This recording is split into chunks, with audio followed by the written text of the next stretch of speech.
Incredible flavours, even better stories. One pour, 10 minutes. Aussie Bourbon Lovers, sharing bourbon with Australia. Ooh. I feel like, is it possible that my pops are getting better? I would say so, Dave. You used to be terrible at them. What are we having? Now that you're excellent at it. Oh, sorry, I cut you off giving me a compliment. Sorry, carry on. Let's not worry about the podcast. You could just sit there and praise me. Tell you how great you are. Absolutely. We're drinking a George Remus bourbon tonight. It's a straight bourbon whiskey. It's non-chill filtered. And it's the one, if you're playing along at home and you're wondering which Remus we're talking about, it's this one, which I think actually, this is only good for people who are watching, that, Dave. With the picture of the dude on... George Remus. Well, I suppose it's George Remus. I'd never met him, so I'm not sure what he looked like. I hope you haven't met him. He lived a long time ago. It's black and white, so he lived back when black and white things were going on. On the cover. And there's a lot of Remus expressions, and I hope that we get to drink them all at some point. But this is the one that is really easy to get in Australia. Starting off with this one. Yeah. Is this the only one you can get of his in Australia? Of his. Or of you? The only George Remus. Wow, good one. No, it's not the only one you can get of his in Australia. You can get other ones of his in Australia, but this is the one that's easiest to get. This is the one that you don't have to reach past the glass cabinet to get at your local dance, for example. Cheers. Great, cheers. What are you getting on the nose, Dave? Oh, immediately it's like lovely vanilla. Yeah. I probably said that like vanilla ice cream. Do you reckon? Yeah, like the really vanilla ones where you can see a little brown speckles through it, and it's like proper vanilla. Like vanilla bean? Yeah, like a vanilla bean ice cream where you can smell vanilla. I'm getting flowers in a meadow. Too much? Flowers in a meadow. Maybe you can picture Dave with vanilla ice cream surrounded skipping merrily through a meadow. With flowers. On a spring day.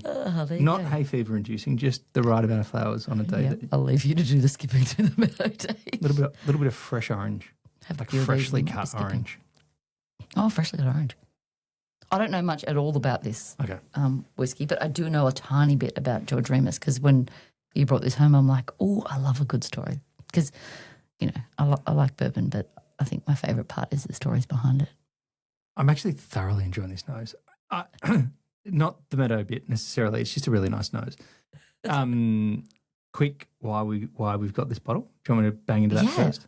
You rocked home with it tonight, but tell us why. I came home with it because there's a few things. Recently, I was on a trip to Perth with my business trip. I was there for work, yeah. But I was with a beautiful friend or friends, Nick and Adriana, and I said, I'll bring you some nice whiskey. And I brought over some nice bottles of bourbon, and they had this on the shelf, and I was like, oh, great. Yeah, and then I was like, oh, this is really good. And then I forgot. That might have been maybe 6 months ago. Oh. And I was like, I remember that being really good. And then the Bourbon Pursuit guys, I think, mentioned it in like This Week in Bourbon in the last couple of weeks. There you go. And so your memory was jogged again. It was jogged again, and they were like, why would anyone walk past a bottle of Remus knowing that it's really good MGP? Because Ross and Squibb, who own the Remus brand, are MGP. Yep. So that means they get access to the best MGP stock. Oh, so you know it's going to be good. It's going to be good. And you're not when you buy from a craft NDP, so non-distilling producer. Yeah. When you buy from one of them, they obviously have to pay the markup on the MGP. I'm using a lot of three-letter acronyms, but so this is a great value. Okay. What I'm saying is this is a great value bottle to get. Yeah. And it's going to have the good stuff in it. Going to have the good stuff in it. And not break the bank. And I said to you on the way home, as I was driving home, I'm going to stop at Dan's and I'm going to see if they got anything good on special. This was down. We had too many bottle kills over the weekend. We did kill a lot of bottles, made some room in the cabinet, which is wonderful. Was down from over $100, maybe $110 to $65. That is that's a bargain. Ridiculous price. Anyway, sorry. That's great. Enough of this.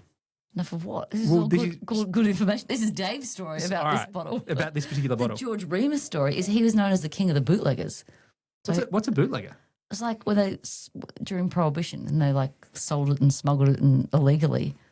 They were known as the bootleggers. Like obviously you hide it in your boot kind of thing. I think it was the general idea. All right. Yeah. But because there's moonshiners, so they make it illegally. Yeah, and the bootleggers sell it. And he was born in Germany. He moved to Chicago, and he was a pharmacist. But then he became a criminal lawyer. What? I know. But then when Prohibition happened, a German criminal lawyer, pharmacist, like a chemist. Yeah. I thought you said farmer. I'm like, no, correct you. Pharmacist, yeah. Pharmacist. Anyway, so he used his knowledge. Like it's the two things you wanted to have, right? Knowledge of the law and knowledge of pharmacy to work around Prohibition. And so he'd like be able to, as a pharmacist, order all this stuff for medical purposes, but then he would organise people to steal it all and sell it all. And so he became one of the most – he made like 20, 30 million. Like he made so much money during Prohibition. And, yeah, he was known as King of the Bootleggers. But he also Jay Gatsby, they say he's the inspiration for the Great Gatsby movie. Yeah. He is the Great Gatsby. Well, they say he's the inspiration. What? Because and this is the other thing I find really fascinating, because his picture, I assume that's him, is on a bourbon bottle. And he was I can see it. Apparently known to be a teetotaler, as in he never drank. What? I know. This story is whacked. I don't quote me on how much this is and true. Leo DiCaprio did a terrible job of making him look like a teetotaler. But he used to throw really extravagant parties and hand out, like, give away cards and diamonds, and he was really rich because he was the king of the bootleggers. He was making all this money off. I mean, there was some things that, I think his wife dobbed him in and he murdered her, and there was like terrible stuff in the story. But like, well, don't dob me in. No, don't. What am I going to dob you in for? Have you selling bourbon illegally?